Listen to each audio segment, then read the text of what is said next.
Modern Love 30 by George Meredith, 1828 to 1909.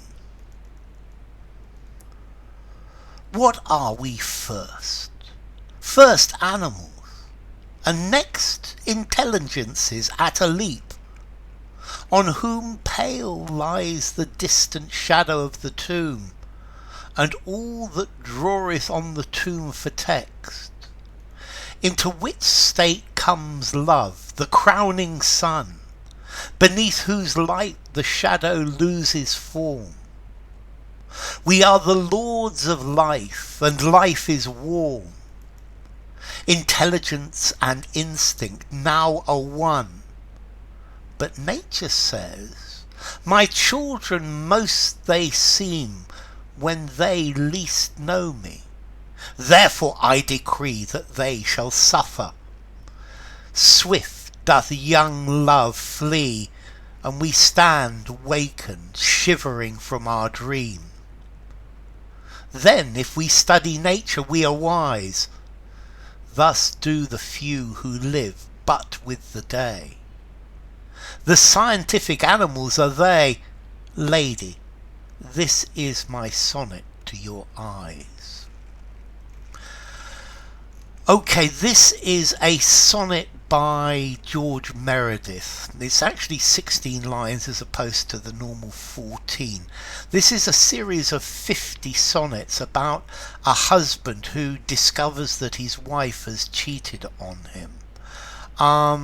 And this is effectively what happened to George Meredith. He got married and his first wife ran off and went to live with another man in Italy. And after that relationship was over, she came back to England, but not to George Meredith, and she died. And this is about a year after she died.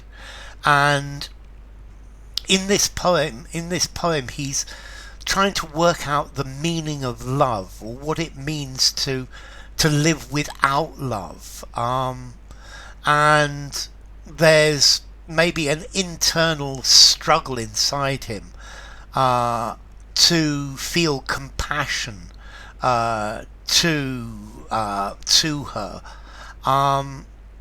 and he's thinking about also the theme of perhaps a new love, and he wishes he could have had other loves while his wife was alive, but being this was a time when divorce really didn't exist, well, unless you were Henry VIII. And he's thinking about the value of life. And then he's thinking about nature and the contrast between freedom from love because she's dead, and the necessity of love for life itself. So he's wondering about the loveless life that he's lived before, but that was in accordance with the vows that he had made. So anyway, let's see. This poem is quite dense.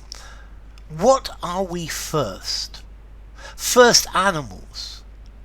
So we're animals. We follow our animal instinct. And next, intelligence is at a leap. And then after that, we are intelligences. When we're born, we're just animals. We're just little baby animals. And then after being animals, we are animals with intelligence, on whom pale lies the distant shadow of the tomb. And we only live for a short time. And our lives are always under the threat of death. That death is never far from us. And here that his wife has died. His unfaithful wife has died, and all that draweth on the tomb for text. So we're always worried about death. Death can can come and get us at any moment, and the fact of death draws us. Into which state comes love, the crowning sun. So then, love appears in our life. Before we die, love appears in our life, beneath whose light the shadow loses form. And in the light of love, in the light of the fact that somebody loves us, the shadow of the tomb, the fear of death, loses its significance because we're loved. So we're living in now. We're not in the now. We're living in this state of love, and in this state of love, we are the lords of life, and life is warm, and everything is great, and we feel fantastic because we're loved. Intelligence and instinct now are one. So the animal part of us and the intelligent part of us have joined together. And and we are one. We are at one with ourselves. We are at peace. We are at peace because of this love. But nature says, "My children most they seem when they least know me." So my children are most independent. Man is most independent when they don't know nature. They don't know the animal part of them, the realities of life. Therefore I decree that they shall suffer. So suffering is part of life, and it's saying that this feeling of love and this being loved and being lords of life with instinct and intelligence one is only a temporary state. Swift doth young love flee, and we stand wakened, shivering from our dream. And then love disappears, love goes. Love is not something that's permanent. That nature has decreed that love is only something fleeting. And we have awakened from our dream of love, where we were happy and everything was wonderful. And we're shivering and awake and cold and frightened. Then if we study nature, we are wise.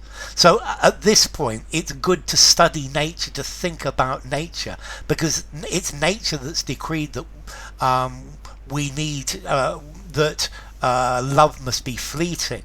And therefore we start to look at nature. Thus do the few who live, but with the day. The scientific animals they are. Scientific animals are they. So, but only a few people study nature, think about the nature of being, the nature of the creature, the nature of humans. And these are scientific animals. And maybe I'm now a scientific animal, but the scientific animal is without love, and I think he's looking for love again. He wants love again. Lady, and I think this lady is to the lady who he hopes to fall in love with in the future. This is my sonnet to your eyes. So, enough. If you enjoyed the video, give it a rating, subscribe to my channel, and I will see you soon. Bye for now. Modern Love 30 by George Meredith.